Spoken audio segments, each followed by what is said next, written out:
Good fortune has its roots in disaster, and disaster lurks with good fortune. Who knows why these things happen, or when this cycle will end? Good things seem to change into bad, and bad things often turn out for good. These things have always been hard to comprehend.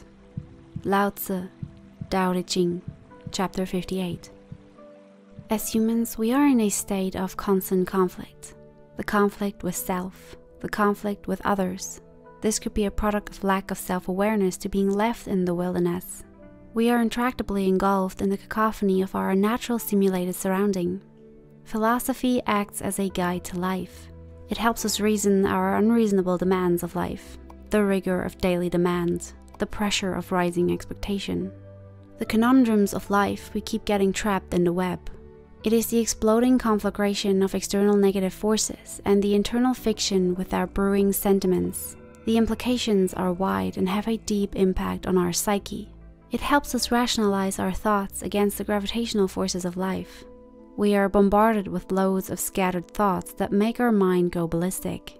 We need mindfulness. The general philosophies of life across the world are quite diverse, but they encompass a universal unanimity of how to cherish the basics and the beauty of life itself, to be naturally close to nature and to nurture our senses and sensibilities. Each philosophy brings a new perspective and different dimensions to the way we look at life. For example, one of the core tenets of the Stoic philosophy is the understanding that events and circumstances are simply neutral. They have no meaning other than what we give to them. Man is affected not by the events, but by the view he takes of them. Epictetus.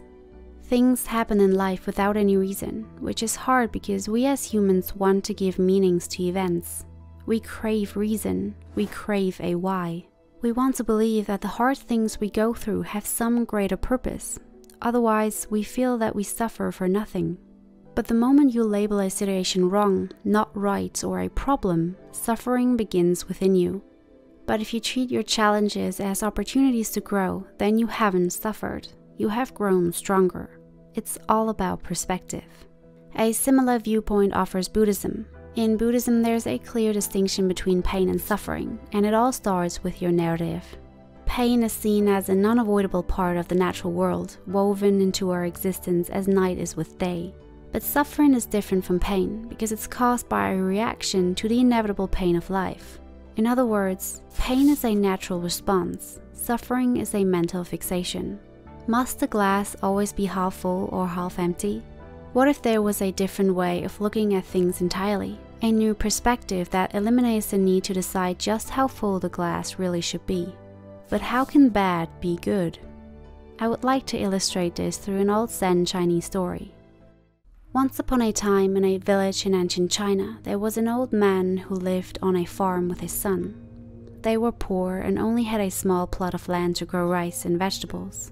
Their only possession of value was a beautiful white horse. Kings offered fabulous prices, but the old man always replied, "This horse is not a horse to me. He is a person, and how can you sell a person? He is a friend, he is not a possession. How can you sell a friend?" No, it is not possible. Despite the temptations, he never sold the horse. One morning, he suddenly found that the horse was not in the stable. The whole village gathered and they said, "You foolish old man. We knew that someday the horse would be stolen. It would have been better to sell it. You could have fetched any price, and now the horse is gone. It is a curse, a misfortune." The old man said, "Don't go too far. Simply say that the horse is not in the stable. This is the fact. Everything else is a judgment. Whether it is a misfortune or not, how do you know? How do you judge?" The people said, "Don't try to befool us. We may not be great philosophers, but no philosophy is needed. It is a simple fact that a treasure has been lost, and it is a misfortune." The old man said, "I will stick to the fact that the stable is empty and the horse is gone. Anything else I do not know, whether it is a misfortune or a blessing, because this is just a fragment. Who knows what is going to follow it?" People laughed. They thought the old man had gone mad. They always thought that he was a little crazy, otherwise he would have sold this horse and lived in riches. But he was living like a woodcutter, old and still cutting wood, living hand to mouth in misery and poverty. Now it was completely certain that this man was crazy. 2 weeks later, the white horse returned. He had not been stolen, he had escaped to the wilderness. And not only did he come back, but he also brought a dozen wild horses with him. Again, the people gathered and they said, "Old man, you were right and we were wrong. It was not a misfortune, it proved to be a blessing. We are sorry that we insisted." The old man said, "Again, you are going too far. Just say that the horse is back and say that 12 horses have come with it, but don't judge. Who knows whether it is a blessing or not? It is only a fragment. Unless you know the whole story, how can you judge? You read one page of a book, how can you judge the whole book? You read a sentence in a page, how can you judge the whole page? You read a single word in a sentence, how can you judge the whole sentence? Life is so vast, and you have judged the whole. Do not say that this is a blessing, nobody knows. And I am happy in my no judgment, don't disturb me." This time the people could not say much. Maybe the old man was right again. So they kept silent, but inside they knew that he was wrong. 12 beautiful horses had come with the white one, a little training and they could all be sold. The old man's son started to train the wild horses. Just a week later he fell from a wild horse back and his legs were broken. The people gathered again and said, "You were right, again you proved right. It was not a blessing, it was again a misfortune. Your only son broke his legs, and in your old age he was your only support. Now you are poorer than ever." The old man said, "You are obsessed with judgment. Don't go that far. Say only that my son has broken his legs. Who knows whether this is a misfortune or a blessing? Nobody knows. Again, a fragment, and more is never given to you. Life comes in fragments, and judgment is about the total." It happened that after a few weeks the country went to war, and all the young men of the town were forcibly taken to the military. Only the old man's son was left because he was crippled. The people gathered, crying and weeping, and they came to the old man and said, "You were right, old man. This proved a blessing. Maybe your son is crippled, but still he is with you.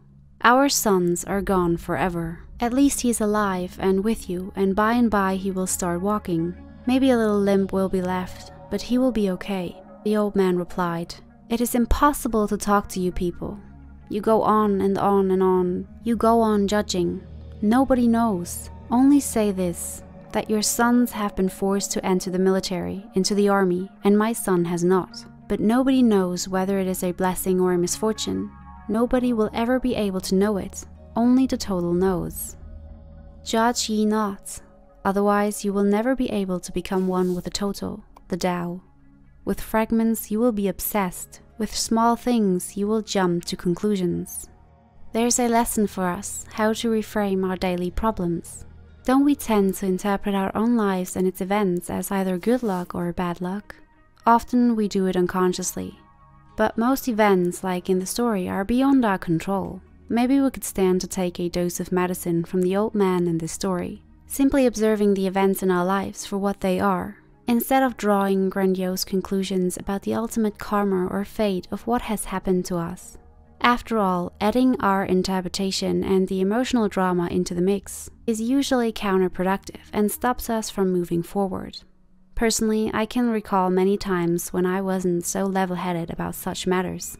As Epictetus once said, what really frightens and dismays us is not the external events themselves, but the way in which we think about them.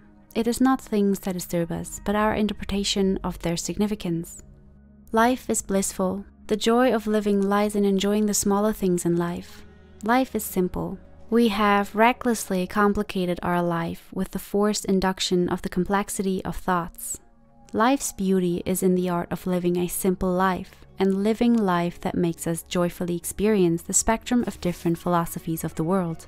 We need to discover, we need to experiment, we have to keep learning the art of living, and we have to keep building the harmony between the heart, mind, body and the soul, to embrace the true essence of life and make our life's journey truly memorable. If you found value and enjoyed watching, give this video a thumbs up and subscribe for more videos.